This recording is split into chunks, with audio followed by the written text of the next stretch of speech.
expands in the Tatashta Shakti, which is the living beings, the living entities. So then these living entities are injected into the material world simply by Narayan glancing over the material energy. Material energy is another potency of Narayan, but because she is in charge of manifesting the material universes, she is not directly a consort of Narayan. Instead, she becomes the consort of Lord Shiva, Maya, or Durga.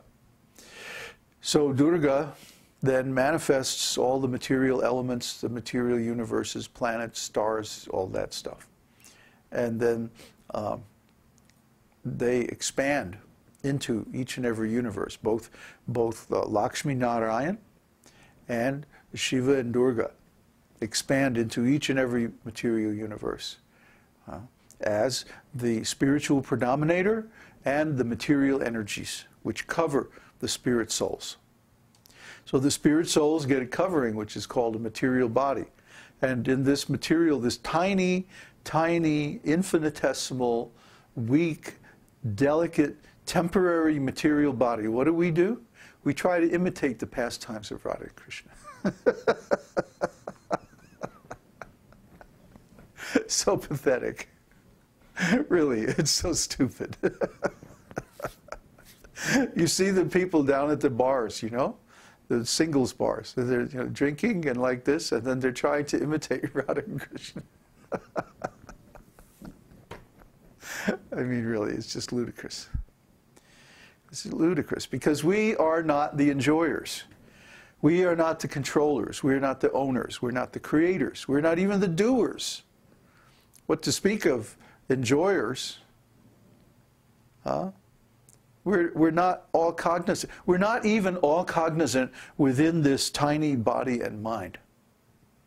What to speak of within all the universes and so on, like Krishna is. So Krishna is the real romantic hero, and Radha is the real romantic heroine. And their pastimes in the spiritual world are eternal and wonderful, beautiful. And we should serve them, not imitate them, but serve them. See, and that is the ultimate meaning of this devotional service.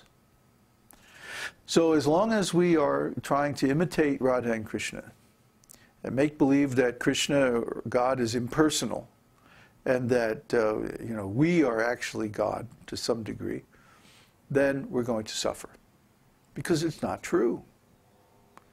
It's not true. If there is really a God, God has to be, first of all, a person.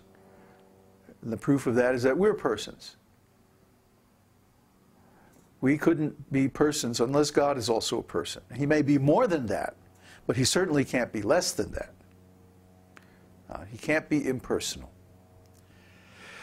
So, if God exists, then he must be all-powerful, all-knowing, all-wise, and perfect. So in that case, our relationship to him cannot be other than as a servant. This is so simple, you know, it's so direct. That's the only possible relationship that we could have with God, is as a servant. So if God is real, then all this other nonsense that we're doing is totally illusion, totally ignorance. And this is why people want to have the theories of evolution and other material theories to explain away the existence that we perceive without having to accept the existence of God. They don't want to accept the existence of God. Because as soon as you accept the existence of God, you have to serve him. You have to follow his instructions. And his instructions are given in the scriptures. And what are his instructions? Well, to sum up in a few words, Sarva dharman parityaja, mam ekang sharanam vraja. Give up all this other stuff and just surrender. That will please Krishna. You just surrender to Krishna. Surrender means follow his instructions given in the scriptures. It's all there in black and white. Everyone can read it. But because we have accepted this nonsense idea that we are the controllers, we are the enjoyers, we're the doers, we're the owners, we're all this stuff that we're not. Maya, that which is not. Because we've accepted this, then we have to work so hard that we say we don't have time for spiritual life. We don't have time for self-realization. Well, what are we going to say when death comes? Oh, I'm sorry, I don't have time to die today. I have to go to work. Well, too bad. See? So the purpose of this human life is to approach God and to attain self-realization. What other purpose could there be? If God is real, then the purpose of life must be to understand Him and to serve Him. And the quicker we begin this service, the quicker we'll get out of this suffering in this material world. Don't think that, oh, I can wait. I can work now and save money and then retire, and then I can perform devotional service and it'll be all right. No, that's not going to work. Because by the time you go through a lifetime of this material nonsense activity, you won't be able to give it up. It will be too strong of a habit. You won't be able to change your mentality. You won't be able to change your consciousness unless you begin early. I have never seen someone who is brought up in this materialistic Western society successfully transition to being a pure devotee over the age of about 30. It's very, very rare to see anyone over the age of 30 stop all their material activities and just take up the activities of a devotee. I mean, if they have some family background in devotional service, if they're brought up in India or something like this, and they've been doing these things already in their early life, that may be one of the exceptions, that they can stop all their material work and just become a pure devotee. But it's very, very rare to see anyone, even with that spiritual background, over the age of 30 or 35 at the absolute maximum, to be able to stop all the material work and just do devotional service. These habits, once they're established, are very, very difficult to break. So don't miss your opportunity. If you are an intelligent young person and you have an inclination towards God and devotional service, then take the opportunity to begin your devotional service now. Begin learning and practicing these things now. And then in the future, as your pious credits build up, you will be able to gradually overcome material consciousness and make yourself a pure devotee. Then you'll be happy. Everybody's thinking, well, when I retire, or when I get rich, or when I pay off my house, or when I do this, or when I get married, or when I graduate from college, or whatever it is, then I'll be happy. No, you won't be happy.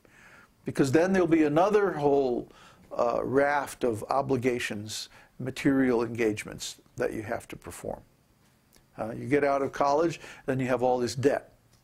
And you have to take care of that. Or you buy a beautiful house, then you have to pay it off. And in today's market, oh boy, good luck with that. So don't take this material path. Don't go down this material path. Instead, go up the spiritual path. This leads to actual happiness, because what we need to be happy is unconditional love.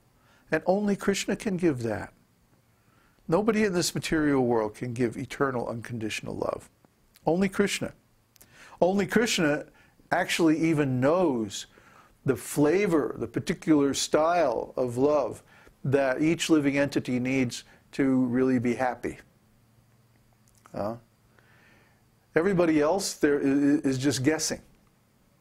And usually they guess wrong.